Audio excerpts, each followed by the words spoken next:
Welcome back to our YouTube channel Dhruv fitness.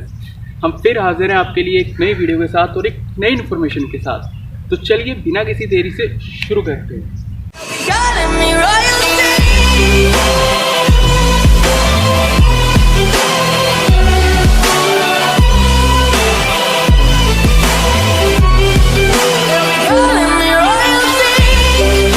आज की video काफ़ी इन्फ्लुएंस कर सकती है उन लोगों को जो अभी फिजिकल इनएक्टिव हैं और चाहते हैं कि हम फिजिकल एक्टिव हों, पर उनको सॉलिड रीज़न नहीं मिल रहा फिजिकल एक्टिविटी को स्टार्ट करने के लिए। तो आइए उस पर ही हम बात करते हैं। आज की वीडियो में हम बात करेंगे मसल हाइपरट्रोफी और स्ट्रेंथ के बारे में। वैसे तो काफ़ी सारे फैक्टर हैं जो इसको प्रमोट करते हैं, बट मेनली हमारे जेनेटिक्स ज़्यादा प्रमोट करते हैं। जैसे हमारा hormone level, age, sex, muscle type, fibre, muscle length, limb length, tendon, insertion point. So हम इसमें डिटेल में बात करते हैं। पहला है हार्मोन लेवल। अब हार्मोन लेवल कैसे इफेक्ट करता है हमारी मसल हाइपरट्रोफी और स्ट्रेंथ को। मेनली दो हार्मोन इन्वॉल्व होते हैं हमारी मसल हाइपरट्रोफी और स्ट्रेंथ में, जो है growth hormone, testosterone. Growth hormone का काम क्या होता है कि आपके मसल को ज़्यादा टूटने ना देना। जैसे आप एक्सरसाइज लगा रहे हो, आप एक्सरसाइज के दौरान स्ट्रेस में होते हो, तो आपकी बॉडी कार्टिसोल लेवल अप करती है जो स्ट्रेस हार्मोन है। तो उससे क्या होता है कि मसल ज़्यादा टूटता है। और जब आप वर्कआउट डन कर अपने रेस्ट पीरियड में होते हो तो बॉडी ग्रोथ हार्मोन छोड़ती है कि ताकि मसल ज़्यादा ना टूटे, और वो तब तक छोड़ती है जब तक आप पोस्ट वर्कआउट नींद ना ले लें। अब वो ग्रोथ हार्मोन आता कहाँ से? वो आता है आपकी स्टोर फैट से। और ये हम सबको पता है कि हार्मोन होते हैं वो हमारी फैट से बनते हैं।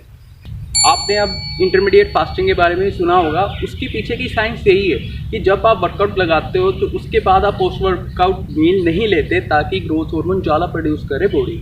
तो वो बॉडी कहाँ से प्रोड्यूस करती है? वो आपके स्टोर फैट से प्रोड्यूस करती है, क्योंकि बॉडी को लगता है यार इमरजेंसी पड़ गई है, यहाँ पर अभी खाना नहीं मिल रहा, तो स्टोर फैट से ही हम हार्मोन प्रोड्यूस करते हैं। तो इसके पीछे की साइंस ये थी। अब दूसरा है टेस्टोस्टेरोन। इसका मेनली ये काम होता है कि हमारे मसल को रिपेयर करना और हमारी बॉडी की ग्रोथ को प्रमोट करना।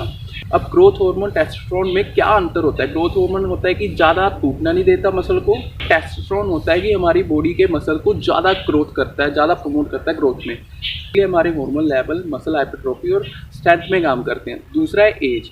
अब जैसे जैसे एज बढ़ती है वैसे वैसे हमारे जो एनाबॉलिक हार्मोन है वो कम होते हैं, जिससे स्ट्रेंथ भी कम होती है, मसल मास भी कम होता है। अब जो मस्कुलर ट्रेनिंग नहीं करते हैं उनको ये प्रॉब्लम 30 के बाद फेस करनी पड़ती है, बट जो मस्कुलर ट्रेनिंग करते हैं उनका पीरियड 10 से 15 साल और बढ़ जाता है, मतलब वो 10 से 15 साल और जवान रहते हैं। तो इसीलिए सबको मस्कुलर ट्रेनिंग करनी चाहिए। अगर आप अपने 20s में हो तो और आप मस्कुलर ट्रेनिंग नहीं कर रहे तो भैया जल्दी से शुरू कर दो, नहीं तो आपका भी 30 के बाद बुढ़ापा शुरू हो जाएगा। ये मस्कुलर ट्रेनिंग ज़रूरी नहीं है कि सिर्फ मेल के लिए ही बेनिफिशियल रहेगी, फीमेल्स भी कर सकती हैं, क्योंकि उनके लिए भी सेम कॉन्सेप्ट है ये।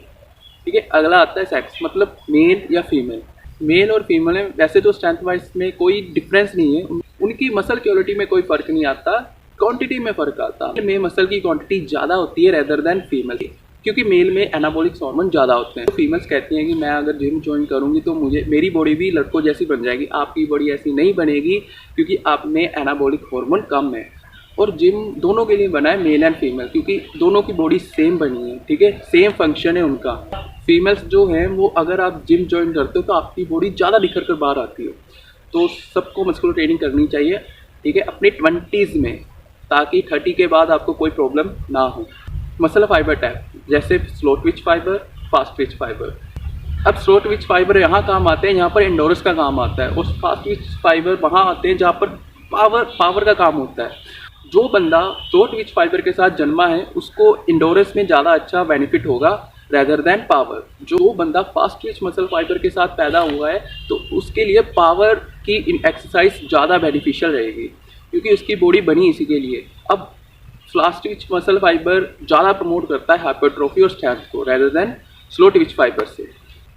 अगला है लिम्ब लेंथ, मतलब आपकी पैरों और हड्डियाँ की लेंथ में। अब ये वैसे तो मसल हाइपरट्रोफी में कोई फ़र्क नहीं डालता, बट ये स्ट्रेंथ पे ज़रूर फ़र्क डालता है। अब जैसे आपकी फोरआर्म ज़्यादा बड़ी है तो आपको ज़्यादा फोर्स लगेगी रेजिस्टेंस को ओवरकम करने के लिए। मसल को ज़्यादा फोर्स चाहिए, क्योंकि जो आपका रेजिस्टेंस है वो दूर है मसल से। ठीक है, अब ये अगर आपकी फोरआर्म छोटी है तो आपको कम फोर्स लगेगी और मसल में कम टेंशन होगा। ऐसे ही है, अगर जिसकी फोर आर्म ज़्यादा बड़ी है तो उसको ज़्यादा फोर्स चाहिए रेजिस्टेंस को ओवरकम करने के लिए, जिसकी फोर आर्म छोटी है उसको कम फोर्स चाहिए। सिंपल, जिसकी बड़ी है फोर आर्म है उसको उसकी स्ट्रेंथ कम होगी बाइसेप कर्ल में, और जिसकी फोर आर्म छोटी है उसकी स्ट्रेंथ ज़्यादा होगी।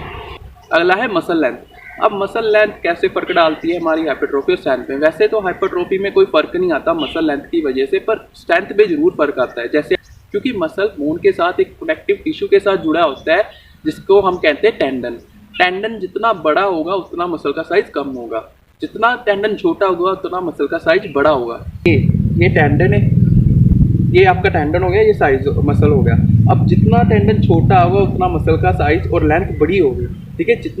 जितना टेंडन बड़ा होगा उतना मसल का लेंथ और साइज कम होगा, ठीक है। मसल ही फोर्स जनरेट करता है, टेंडन का कोई काम नहीं होता फोर्स को जनरेट करने के लिए।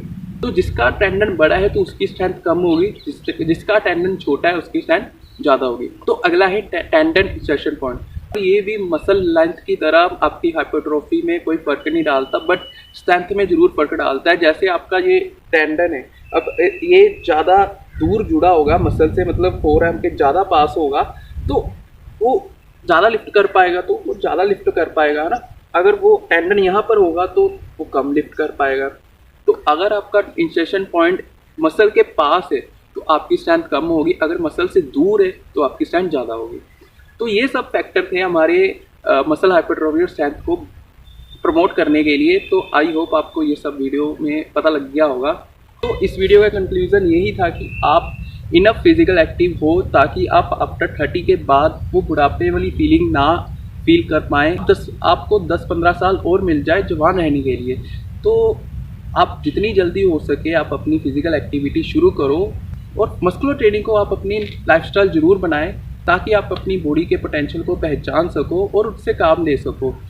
और यार, आपको एक ही तो लाइफ मिली है, आप अपनी बॉडी को पहचानो तो सही, आपकी बॉडी क्या क्या कर सकती है। तो आप अभी से अपनी जिम को ज्वाइन कर लो आप और इनफ फिजिकल एक्टिविटी हो जाओ, क्योंकि आगे की जो ज़िंदगी है ना वो सारी कंप्यूटराइज्ड है। बंदे को इतना आराम मिलेगा ना आने वाली ज़िंदगी में, तो उसको हिलने की भी ज़रूरत नहीं है, काम वैसे हो जाएगा। तो आज से ही आप अपनी फिजिकल एक्टिविटी करो, क्योंकि आपकी बॉडी ऐसे डिज़ाइन नहीं हुई कि आप बिना हिले काम करो, ठीक है। आपको अगर आपकी बॉडी हिलती रहेगी और आपकी बॉडी में मूवमेंट, बेसिक मूवमेंट्स होती रहेंगी तो आपकी बॉडी जवान रहती है, ठीक है।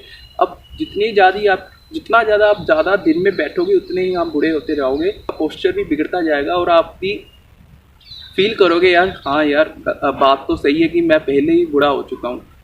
आप जितना जल्दी हो सके आप फिजिकल एक्टिविटी में पार्ट लो, मस्कुलर ट्रेनिंग को शुरू करो, ठीक है। अब ये मेल और फीमेल दोनों के लिए है, दोनों ही एक्टिविटी में एंगेज हो, अपनी मस्कुलर ट्रेनिंग को शुरू करो। आज से हो सके तो आज से करो। आज के टाइम में ना हम सबको ज़रूरत है मस्कुलर ट्रेनिंग की, क्योंकि हमारे मसल इनफ काम नहीं करते ड्यूरिंग द डे।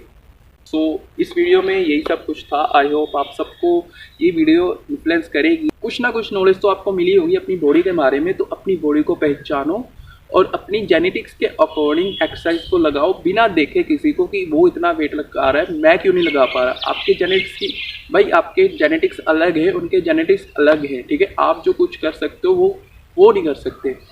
तो अपनी जेनेटिक्स के अकॉर्डिंग ही एक्सरसाइज लगाओ। एक्सरसाइज करने के लिए बनिए, ना कि दिखाने के लिए, ठीक है। तो दिखावे की दुनिया से बाहर आ जाओ, अपनी बॉडी को पहचानो और जेनेटिक्स के हिसाब से एक्ट करो, इसीलिए इससे आपको ज़्यादा बेनिफिट होगा। तो आई होप आप सबको ये वीडियो काफ़ी अच्छी लगी होगी। अगर आपको अच्छी लगी है तो hit the thumbs up and share button को भी क्लिक करके किसी ऐसे बंदे को जो फिजिकल एक्टिव होना चाहता है उसको वीडियो ये हेल्प कर सकती है, तो उसको आप शेयर कर देना, ठीक है, ताकि वो अपने जेनेटिक्स के अकॉर्डिंग ही एक्ट कर सके।